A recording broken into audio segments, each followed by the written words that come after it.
Welcome to Let Me Fix This. Enjoy the video. You begin by wiring data into the terminal now. Open your shell and export the API key. Do not delay. Install a virtualenv and activate it so dependencies stay isolated. Once done, install the market client and test a single REST call to fetch current price. Make sure to set your path and file permissions because secure access prevents accidental leaks, and verify updates at 1-minute cadence to confirm live connectivity before moving to execution. You now translate strategy into commands.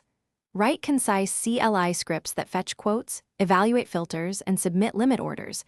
Chain them with pipes and conditionals.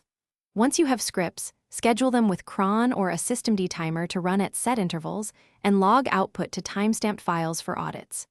Make sure to include safeguards. Check spread percentage, volume threshold, and max position size before sending orders, because automation without guards turns speed into risk, not profit. You finish by ensuring a clean state. First, cancel open orders and flatten positions so you are not exposed overnight, then archive logs for postmortem. Once done, monitor STDAR and exit codes continuously. Set alerts to notify you of any non-zero failures so you can act fast. If something fails, replay logs and rerun missed ticks to reconstruct state and make a minimal patch to scripts.